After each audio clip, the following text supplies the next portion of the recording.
Hello everyone. तो कैसे हैं आप लोग। तो गाइज़ ये वीडियो होने वाली है मुख्य सेविका की उन सभी गर्ल्स के लिए जो भी वेट कर रही थी अपनी प्रपत्र 2 को फिल करने के लिए। ये वीडियो मैं आपको काफ़ी पहले देने वाली थी, बट जो टाइम शॉर्टेज थोड़ा सा डिले हो गया है वीडियो आने में। आपके बहुत सारे कमेंट्स आ रहे थे कि मैम बाकी के प्रपत्र को फिल करना भी बता दीजिए, जैसे कि मैंने आपको प्रपत्र 4 और प्रपत्र 1 पहले ही फिल करा दिया है। वो सारी डिटेल्स आपको समझ आई, तभी आप लोगों ने मुझसे डिमांड करी कि मैं प्रपत्र 2 और 3 भी आपके लिए लेकर आऊँ। सो गाइस, इस वीडियो में भी मैं आपको सारी वही चीज़ें बताने वाली हूँ जो आपकी डीवी के टाइम पर कही गई हैं इन प्रपत्र में फिल करने के लिए। मेरी तरफ से यहाँ पर कोई सजेशन नहीं होगी, मतलब मैं सिर्फ अपनी साइड से कुछ नहीं लिखवाने वाली हूँ। जो भी आपके प्रपत्र में आयोग द्वारा भराया गया है, इन सब चीज़ जो ब्लैंक्स दिए गए हैं, इन सबको वही चीज़ मैं यहाँ पर आपको बताऊँगी। तो इस वीडियो के बाद शायद ही कोई और वीडियो आपको देखने की नीड पड़ेगी और सारी डाउट्स आपके इसी वीडियो से क्लियर हो जाएंगे।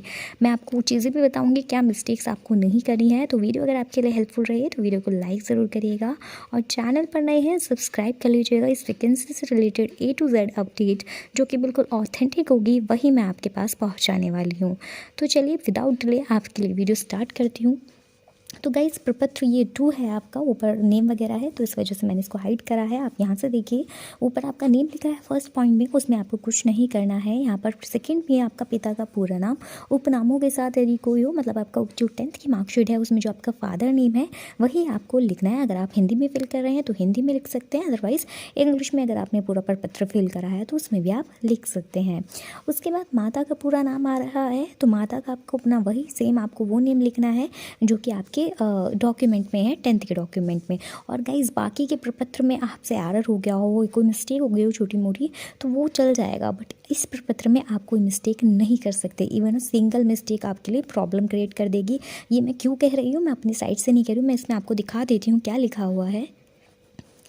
देखिए, जब आप इसको ऊपर देखेंगे तो इसमें अटेस्टेशन ही आपका फॉर्म है। इसमें ये देखिए चेतावनी करके लिखा हुआ है पहले ही।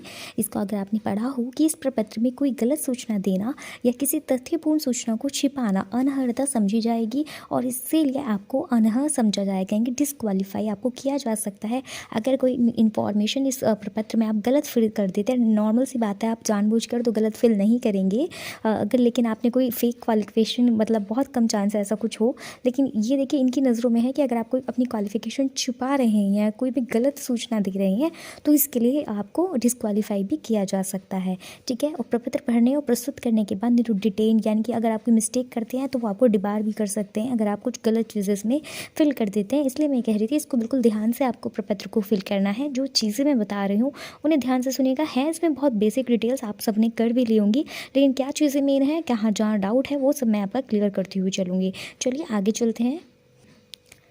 तो आपने अपनी मदर का नेम फिल कर लिया होगा, अपनी माता का नाम लिख लिया होगा। उसके बाद इन लिख के राष्ट्रीयता, राष्ट्रीयता मतलब इंडियन है सभी लोग, तो इसमें आपको फिल कर देना है भारतीय, ठीक है। माता के आगे भी भारतीय, पति अगर आप मैरिड हैं तो पति के आगे भी आप भारतीय लिखेंगे। उसके बाद जन्म का स्थान आपको लिखना है, आपके पति का आप लिख सकते हैं अगर आप मैरिड हैं, उसके बाद वरना आप इसको ब्लैंक छोड़ देंगे। उसके बाद स्थायी निवास का पूरा पता। अब देखिए, यहाँ पर जो एड्रेस है वो आप डाल देंगे, जो आपका नॉर्मल एड्रेस है वही। अब यहाँ पर भी वही चीज़ याद रखनी है जो मैंने आपको पिछले प्रपत्र में बताई थी कि अगर आपके एड्रेस में आपका गांव आ रहा है, थाना भी आ रहा है, जिला, सड़क मार्ग, गली नंबर, ये सब चीज़ें आ रही हैं, तो फिर आपका वो एड्रेस ठीक है बिल्कुल, मतलब वो आपने लिख दिया। सबसे पहले तो देखिए, इसमें यही करना है आपको, जो आपका मेन एड्रेस है, जो आपके आधार कार्ड पे, आधार कार्ड में चेक नहीं होता, या फिर जो आपके डॉक्यूमेंट्स में आपने एड्रेस डाला है अब तक बाकी के प्रपत्र में, वही एड्रेस यहाँ फिल करिएगा। बस चेक कर लीजिएगा कि आपके उस एड्रेस में ऑलरेडी आपके गाँव का नाम आ रहा हो, ठीक है, आपके थाने का नाम आ रहा हो, जिला या सड़क, जिला या फिर सड़क में से कोई एक का नाम आ रहा हो, या फिर गली नंबर, इन चारों में से कोई एक, या तो जिला आ रहा हो या सड़क या मार्ग या गली आ रही हो, ठीक है। इन चारों में से कोई एक भी आ रहा है तो भी चलेगा, और मकान नंबर आ रहा हो।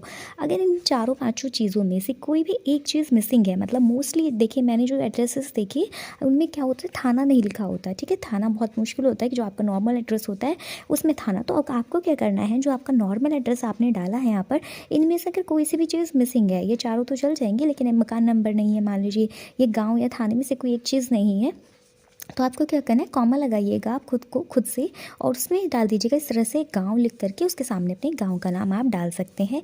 या फिर अगर गांव है वहाँ पर मेंशन और आपके मतलब गांव वगैरह सब चीज़ें हैं, थाना नहीं है, तो आप ऐसे ही कॉमा लगा करके पूरा एड्रेस लिखने के बाद लिखेंगे थाना और फिर अपने थाने का नाम डाल देंगे। ठीक है, इस तरह से ये आपको फिल करना होगा। ये देखिए क्यों कह रही हूँ मैं सारी चीज़ें फिल करने के लिए, क्योंकि इसमें ऑलरेडी लिखा है मकान नंबर सहित। यहाँ पर आप पढ़ेंगे तो इसमें लिखा हुआ है कि मकान नंबर, ये सब चीज़ें आपको लिखनी है, अलग से मेंशन करा गया है, इसका मतलब आपको ये चीज़ें फिल करनी होंगी। ठीक है, ये डाउट क्लियर हुआ होगा। डाउट तो नहीं था, बच्चों ने ऐसे ही फिल कर दिया था, बट ये चीज़ें आपको ध्यान रखनी है छोटी छोटी इस प्रपत्र में तो खास तौर से।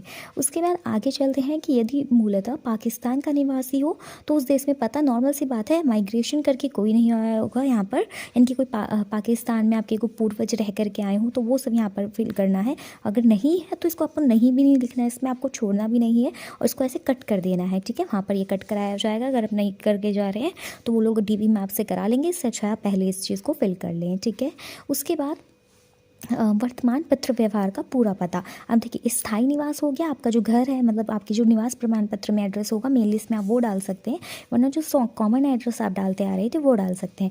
अब यहाँ पर पत्र व्यवहार का पूरा पता, पत्र व्यवहार का है जहाँ से आपकी मतलब सारी जो आपके कुछ भी अगर आयोग को भेजना है, कोई आपका ज्वाइनिंग लेटर वगैरह, जहाँ पर वो जो एड्रेस यहाँ पर वो एड्रेस फिल होगा। और ये प्रपत्र, इससे पहले वाले प्रपत्र शायद प्रपत्र 1 में भी मैंने आपको फिल कराया था और मैंने कहा था पत्र व्यवहार का पूरा पता वो डालिएगा। कोशिश करिएगा आपका पत्र व्यवहार वही रहे जो आपने मुख्य सेविका का जब फॉर्म अप्लाई करा था ना, पूरा फिल करा था, उस टाइम पर जो आपका पत्र व्यवहार था आप वही इसमें फिल करिएगा। और ये वाला एड्रेस और ये वाला एड्रेस आपका थोड़ा बहुत डिफरेंट भी चल सकता है, इसमें कोई प्रॉब्लम नहीं रहेगी। अदरवाइज़ मैं आपको सजेस्ट करूँगी सारी चीज़ें अगर सेम रहती हैं, मतलब एड्रेस में तो स्पेशली, तो उनको भी आपका टीवी कराने में ज़्यादा टाइम नहीं लगेगा और ना ही आपके सामने कोई क्वेश्चन इस तरह के अराइज होंगे। तो अगर लेकिन अलग है तो आप इसको वर्तमान पत्र व्यवहार का कॉरस्पॉन्डेंस एड्रेस जो है अगर वो चेंज है तो वो भी आप फिल कर सकते हैं, इसमें कोई बड़ा इशू नहीं होने वाला है। अब आगे देखते हैं, आगे देखिए। अब इसमें नेक्स्ट पॉइंट दिया हुआ है आयु तथा जन्म की तारीख, अंकों तथा शब्दों में। अब जो अंकों में है वो ऑलरेडी लिखी हुई है आपके जन्म की तारीख, और यहाँ पर आपको आयु भी अपनी मेंशन करनी है। ठीक है, अब इसमें आयु में क्या करना है, बहुत सारी गर्ल्स ने क्या किया है, मतलब गलत नहीं है वो चीज़, पर बिल्कुल A to Z काउंट करा है उस चीज़ को। मतलब आयु जो आपकी जन्म की तारीख है वो गिवन है तो पहले आपको आयु मेंशन करनी है। जो चीज़ पहले लिखी होती है वो हम चीज़ पहले मेंशन करते हैं, तो आयु पहले लिखी है तो पहले आयु लिखेंगे, और जन्म की तारीख आपकी ऑलरेडी दी हुई है अंकों में तो उसको आप शब्दों में यहाँ कन्वर्ट करके पीछे कॉमा लगाने के बाद इस तरह से, जैसे कि यहाँ पे आपकी डेट लिखी हुई है तो कॉमा लगाइए और यहाँ पर अपनी जन्म की तारीख को शब्दों में लिख दीजिएगा जैसे भी होगी। मान लीजिए आपका 28 फरवरी जन्मदिन है तो आप उसको हिंदी में लिखेंगे 28 फरवरी, इस तरह से करके 1999 या 1993 जो भी होगा आप अपनी बर्थ की डेट को हिंदी में एंड में मेंशन करेंगे, लेकिन उससे पहले कॉमा लगा दीजिएगा और आगे लिखनी है आपको अपनी आयु। अब आयु गाइस आपको क्या लिखनी है, जो ईयर्स आपके कंप्लीट हो चुके हैं, जो रनिंग वाला है वो आप काउंट करके लिखें या ना लिखें उससे कोई प्रॉब्लम नहीं है, क्योंकि बहुत सारी गर्ल्स ने इस तरह से फिल करा था कि 25 वर्ष 3 महीने 4 दिन, इस तरह से नहीं, ये इतना डीपली नहीं जाना है आपको। आपकी जो एज कंप्लीट हो गई है आपके डॉक्यूमेंट्स के अकॉर्डिंग आपको वो फिल करनी है। मान लीजिए इस ईयर 2024 में अगस्त में आपका बर्थडे गया और उसमें आप 24 ईयर्स की कंप्लीट हो गए, तो आप इसमें अपनी क्या उम्र लिखेंगे, 24 वर्ष, इस तरह से लिख करके छोड़ सकते हैं। पूरा 1 से 2 दिन काउंट करना इतना नेसेसरी नहीं है, कभी आप इसको लेकर के परेशान हो, अगर आपने काउंट करके लिख दिया है तो कोई इशू नहीं है उसमें, वरना आप सिंपली इतना एज भी लिख करके छोड़ सकते हैं। ठीक है, अब आगे चलते हैं। अब देखिए जो 8th कॉलम आपका आया है, ज़्यादातर डाउट्स इस प्रपत्र में तो सिर्फ यही थे, इसके अलावा तो बहुत सारी बेसिक डिटेल्स ही थी ये सब जो मोस्टली सभी ने फिल कर ली थी। लेकिन जो डाउट आए हैं आपके वहाँ पर भी, जब डीवी के टाइम पर भी लोगों लखनऊ के अंदर जब डीवी करंटली चल रहा था वहाँ पर भी ये ब्लैंक्स छोड़ा हुआ था बहुत सारे स्टूडेंट ने, पर अब इस वीडियो के बाद आपका ये क्लियर हो जाएगा कि इसमें आपको क्या करना है। देखिए इसमें आपको शैक्षिक योग्यताएँ जिसमें उम्मीदवार को 15 वर्ष की आयु से शिक्षा प्राप्त करनी, स्थान और स्कूलों के कॉलेजों में व्यक्त किए गए वर्ष दिए जाने हैं। इसका कहने का सेंस है 15 वर्ष की आयु हम कब गेन कर लेते हैं, जब हम 10th में आ जाते हैं। तो इसमें आपकी किसकी आएंगी डेट्स, इसमें आएगी आपकी 10th 12th और स्नातक कहा है, यानी कि जो आपकी कॉलेज बोला है तो इसमें आपका जो भी आएगा, आपने BA करी है तो BA, वरना इसमें आप स्नातक डाल सकते हैं, वो BA वाला कॉलम अलग था, इसमें आप स्नातक ही लिखिएगा। सब गर्ल्स ने मोस्टली वहाँ स्नातक ही लिखा था। वो एक एक चीज़ ये भी नहीं बता रहे थे, मतलब इतना भी डीपली नहीं जा रहे थे कि वो आपसे कहेंगे बेटा यहाँ 10th लिखिए या 12th लिखिए। जो बेसिक डाउट्स थे आपके वो क्लियर करे जाते हैं वहाँ पर। ठीक है, अब यहाँ पर आपके स्कूल और कॉलेज का नाम पूरे पते के साथ, अब पूरा पता ऐसे नहीं अपनी मन से आप पता लिखते हैं कि हाँ हम तो उस रोड पे जाते थे तो उस रोड का नाम लिखते हैं, नहीं, आप अपनी देखिए सबसे पहले आपको 10th की मेंशन करनी है, तो अपनी 10th के स्कूल का नाम लिखिएगा जो भी है, RSP के, इस तरह से मैं शॉर्ट में लिख रही हूँ। और वो हाँ यहाँ पर आप शॉर्ट में भी लिख सकते हैं, अगर बहुत बड़ा स्कूल का नाम है वो नहीं आ पाएगा इन बॉक्सेस में। तो जैसे कि मान लीजिए आपका स्कूल का नाम है राधेश्याम पब्लिक स्कूल, तो आप इसको और शॉर्ट में राधेश्याम पब्लिक स्कूल RSPS इस तरह से भी लिख सकते हैं। ये बात पूछी गई थी, कुछ गर्ल्स के स्कूल का नाम यहाँ पर मेंशन नहीं हो पा रहा, तो उन्होंने कहा कि पेज से बाहर मत निकालिए, मतलब ये बॉक्स बना हुआ है इससे बाहर मत निकालिए, अच्छा नहीं लगेगा। अदरवाइज अगर आपके कॉलेज को या स्कूल को शॉर्ट में बोला कुछ जाता है तो आप उस नाम से भी यहाँ पर लिख सकते हैं, बट वो सही होना चाहिए। ठीक है, तो जैसे कि आपने अपने स्कूल का नाम लिखा, अब जो उसका एड्रेस है कॉमा लगाइए, वो एड्रेस यहाँ पर वही फिल होगा जो कि आपकी मार्कशीट में दिया हुआ है। 10th की मार्कशीट उठाइएगा, आपकी जो रहेगी उसमें एड्रेस प्रॉपर दिया होगा, जो भी होगा वो एड्रेस, अगर छोटा मोटा मतलब सिर्फ डिस्ट्रिक्ट और सिर्फ स्टेट का नाम लिखा है तो सिर्फ आपको वही लिखना है जो कि आपकी मार्कशीट में है।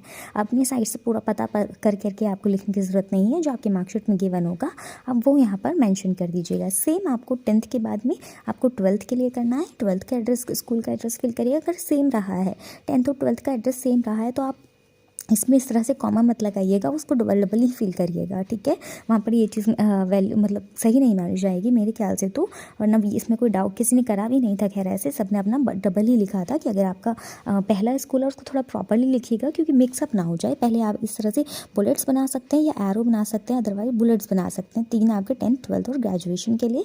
यहाँ पर 10th के स्कूल का नाम कॉमा लगा के उसका एड्रेस, फिर उसके बाद आपके 12th के स्कूल का नाम कॉमा लगा के उसका एड्रेस। अगर ये दोनों चीज़ें सेम है तो आप इस तरह से डबल बार मत उतारिएगा, आप इसको पूरा ही लिखिएगा, नाम वगैरह और एड्रेस वगैरह। उसके बाद आपके कॉलेज का पूरा नाम और कॉमा लगा के उसका एड्रेस। ठीक है, उसके बाद परीक्षा में यही आ जाएगा 10th 12th और ग्रेजुएशन या फिर स्नातक आप जिसको कहेंगे। उसके बाद मेन डाउट था इन दोनों में प्रवेश का दिनांक और छोड़ने का दिनांक। अब कुछ स्टूडेंट्स ने यहाँ पर करा जो 10th के अंदर जिस डेट में मतलब जिस ईयर में एडमिशन हुआ होगा वही ईयर डाल दिया। मान लीजिए अपनी 2013 में 10th कंप्लीट हुई तो एडमिशन का भी डेट उन्होंने जुलाई 2012 डाल दिया। तो गाइस देखिए ये नहीं करना है, क्यों ऐसा क्यों नहीं करना है। देखिए जब आप अपनी मार्कशीट उठाएंगे ना 10th की और अपनी 12th की, तो उसमें देखिएगा जो ऊपर आपका सेशन लिखा होता है ना, ईयर जो लिखा होता है वो लिखा होता है। अगर मान लीजिए आपकी 2013 में कंप्लीट हुई है ना 12th, तो 10th अगर हुई है तो उसमें आपको यहाँ पर मेंशन हुआ दिखेगा 2010 टू 2013। ठीक है, इस तरह से देखिए, सॉरी 11 आएगा ना, 2 साल तो तब से बैठेंगे 11 से 13। ठीक है, तो इस तरह से मेंशन आएगा। ऐसे क्यों होता है कि गाइस जो आपके 9th जो 10th होती है ना वो 9th से लिंक्ड रहती है, और जो आपका 11th रहती है उसका सेशन लिंक्ड रहता है 12th से। या फिर CBSE में तो आप देखिएगा कि जो मार्क्स होते हैं वो 9th और 10th के ग्रेड्स के अकॉर्डिंग ही आपको मिले हुए होते हैं। ठीक है, इस तरह से। तो इस वजह से आपको क्या करना है, जो आपकी प्रवेश के दिनांक है, ये मैं इसलिए पूरा एक्सप्लेन कर रही हूँ कि बहुत सारे स्टूडेंट्स का मतलब वहाँ पर जो मैंने बताया डी में कि आप ये फिल करिए तो वो बोल भी रहे थे कि आप ऐसे कैसे करें, 9th का क्यों फिल करें, पूछा हम यहाँ फिल तो 10th का कर रहे हैं। तो उसकी वजह से आपको वो डाउट मन में ना आ जाए, ये मैं यहाँ पर क्लियर कर रही हूँ। आपको इन सब चीज़ों की नॉलेज होनी भी चाहिए। ठीक है, ताकि आज आप मुझसे देख रहे हैं, मुझसे समझ करके ये चीज़ें जान रहे हैं, आगे जा करके आप किसी और की हेल्प करें तो आप उसके पीछे का रीज़न भी उन्हें बता पाए।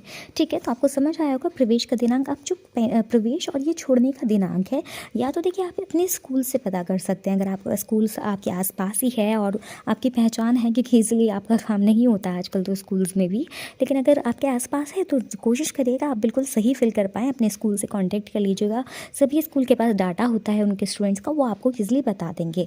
पहला तरीका तो ये हुआ। दूसरा चॉइस आपके पास है आपके स्कूल की TC। अगर आप अपने स्कूल की TC उठाएंगे तो उसमें प्रॉपर आपके प्रवेश का दिनांक और छोड़ने का दिनांक लिखा होता है, तो यहाँ पर आप वही मेंशन करिएगा 10th के लिए और 12th के लिए भी वही। ठीक है, उसके बाद कॉलेज के लिए आप रैंडमली डाल सकते हैं कि आपके कॉलेज में किस ईयर में एडमिशन स्टार्ट हुए थे। अगर आपने किसी भी कोर्स में एडमिशन लिया था तो ईयर आप अच्छे से ध्यान रखिएगा, और डेट आप रैंडमली फिल कर सकते हैं उसी मंथ की। ठीक है, बस वही संडे डेट ना पड़ी हो वो रैंडमली आप फिल करिएगा। और छोड़ने का दिनांक में अब देखिए, छोड़ने की तो आप बिल्कुल करेक्ट डालेंगे, प्रवेश के में थोड़ी बहुत दिक्कत आ सकती है पता करने में, वरना 2 तरीके मैंने आपको बताए। पहला आप अपने स्कूल से पता कर लीजिए डायरेक्ट, दूसरा आपके पास TC होगी, तीसरा तरीका आप रैंडमली फिल कर सकते हैं अकॉर्डिंग टू द ईयर। जैसे कि अगर आपकी 2013 में 10th कंप्लीट हुई है तो नॉर्मल सी बात है, आपकी जो 9th रही होगी वो उससे 2 साल पहले, यानी कि 12 से 13 आपकी 10th और 11 से 12 आपकी वो रही होगी 9th रही होगी। 2011 का कोई भी जुलाई वाला मंथ आपको इसमें डेट के अकॉर्डिंग डाल देना है। जो ऐसी डेट लीजिएगा जो आपका वीकेंड ना रहा हो, हॉलीडे ना रही हो, ठीक है। तो इस तरह से प्रवेश के दिनांक में तो ये चीज़ें आ जाएंगी। छोड़ने के दिनांक में आपको इशू डेट डालनी है अपनी मार्कशीट्स की। जी हाँ, जो आपकी जो 10th की मार्कशीट आई होगी, 12th की मार्कशीट आई होगी, तो यहाँ कॉर्नर पर उनकी इशू डेट लिखी रहती है ना, तो वो छोड़ने के दिनांक में आपको फिल कर देनी है। सेम आपको 10th के लिए करनी है, 12th के लिए भी आपको यही करनी है और ग्रेजुएशन के लिए भी आपको यही करनी है, ठीक है। आई होप ये वाला कन्फ्यूजन आप सभी का क्लियर हो गया होगा और ये बिल्कुल सही इन्फॉर्मेशन आपको दे रही हूँ जो कि करा गया है, ठीक है। उसके बाद नेक्स्ट है कार्यालय का फर्म का पता जहाँ उम्मीदवार ने पहले काम किया हो या फिर इस समय काम कर रहा हो। तो देखिए, अगर आप प्राइवेट जॉब में हैं तो स्टूडेंट्स पूछ रहे थे कि क्या इसे हम फिल करें या ना करें। तो देखिए, आपकी प्राइवेट जॉब का कोई वहाँ से ब्यौरा नहीं निकलवाया जाता। अगर आप डीवी में लिख देते हैं, नहीं भी लिखते हैं तो कुछ नहीं हो जाता। मेरे अकॉर्डिंग आप इसमें ना ही लिखिएगा, वरना फिर एनओसी वगैरह का केस अगर आपका फाइनल हो जाता है तो वो फंस जाएगा। तो इसमें आपका मतलब फिल करना ज़रूरी नहीं। लेकिन अगर आप गवर्नमेंट जॉब में संविदा भी लगे हुए हैं तो ये नेसेसरी होगा आपके लिए फिल करने के लिए। अगर लेकिन आप प्राइवेट जॉब में लगे हुए हैं तो ये फिल नहीं करना है। इसके लिए आपको क्या करना है, सिर्फ इस तरह से इसको काट करके आगे बढ़ जाना है। और बाकी जिनकी गवर्नमेंट जॉब रही है तो वो इसमें अपनी डिटेल सारी, जैसे प्रपत्र इससे पहले वाले प्रपत्र में मैंने बताई थी, उसके अकॉर्डिंग आप इसमें फिल कर देंगे। अब मैं ज़्यादा इसको एक्सप्लेन नहीं करती वरना वीडियो लॉन्ग हो जाएगी और मुझे कम टाइम के अंदर ही आपको सारी इन्फॉर्मेशन देनी है। उसके बाद नेक्स्ट है आपका 10th पॉइंट, जिसमें पूछा गया है कि आपको गिरफ्तार किया गया है। नॉर्मल सी बात है, ऐसा कुछ दंड वगैरह या दोष नहीं हुआ होगा। अगर हुआ है बाई चांस, उसमें आप हाँ लिख करके उसकी इन्फॉर्मेशन दे देंगे, वरना ये तो चीज़ शायद ही किसी के साथ होगी। आपको इसमें सिंपली बाकी सबको जिनके लिए जिनका कोई दोष वगैरह नहीं है, ना ही आपको कभी दंडित किया गया है, वो लोग इसमें नहीं फिल कर देंगे। उसके बाद क्या आपको इस प्रमाण पत्र को फिल करते टाइम आपके खिलाफ किसी न्याय विश्वविद्यालय या किसी शिक्षा प्राधिकरण से कोई वाद विचाराधीन है, मतलब आपको कोई गिरफ्तारी, निरोध, दंड वगैरह, दोष वगैरह अगर कोई आपको मिला हो किसी कॉलेज या यूनिवर्सिटी से, तो वो आपको यहाँ पर लिखना है। अगर है ऐसा तो मेंशन करेंगे, वरना इसमें तो सबका नहीं ही आएगा, ठीक है। उसके बाद कुछ नहीं है, ये पूरा प्रपत्र कंप्लीट हो जाता है और इसमें आपको घोषणा करनी है, यहाँ डेट डलेगी जिस डेट को आपका डीवी होने वाला है वही डेट डालिएगा। पहले भी मैं पत्र में बता चुकी हूँ, इसमें वो डेट आएगी जिस डेट को आपका डीवी है। उसके बाद स्थान में अपने घर का स्थान नहीं लिखना है आपको, यहाँ पर लिखना है आपका लखनऊ। आप सबका डीवी कहाँ पर है, लखनऊ में है, इसलिए स्थान में आपका लखनऊ आएगा।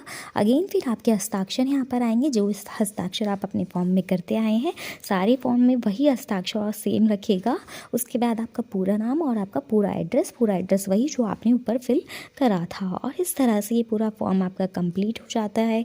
आपके कुछ बेसिक डाउट्स आते हैं तो गाइस मैं अपनी वीडियो में सारी चीज़ें आपको बताती हूँ। आप कह रहे थे कितने सेट सबमिट होंगे, इस तरह से के क्वेश्चन हैं, तो मैं ऑलरेडी आपको बता करके चलती हूँ। अगर आप वीडियो पूरी नहीं देख रहे हैं तो उसे फास्ट फॉरवर्ड में देख लीजिए करिए, क्योंकि आपके ही डाउट सारे मैंने उसमें इंक्लूड करे हुए होते हैं। तो सेट तो आपका मैंने बोला था एक ही सबमिट होगा, बट आप एक्स्ट्रा फोटोकॉपी ले जा सकते हैं। बाई चांस कोई मिस्टेक हो जाए, आपका कोई डॉक्यूमेंट फट जाए तो वहाँ से आप वापस नहीं आएंगे ना फोटो सेट कराने के लिए, तो आपका सेट एक सबमिट होगा बट उसकी एक्स्ट्रा कॉपीज़ आप ले जा सकते हैं। तो इस तरह से आपका प्रपत्र 2 कंप्लीट हुआ। बस प्रपत्र 3 बचा है, उसके बाद चेकलिस्ट बची है। ये दोनों चीज़ें मैं जल्दी चैनल पर अपलोड करूँगी बिल्कुल करेक्ट इन्फॉर्मेशन के साथ। थोड़ा सा टाइम की शॉर्टेज है, अदरवाइज़ मैं अभी आपको अवेलेबल करा देती। फिलहाल 3rd प्रपत्र के लिए जल्दी ही मिलेंगे नेक्स्ट वीडियो में। Bye bye.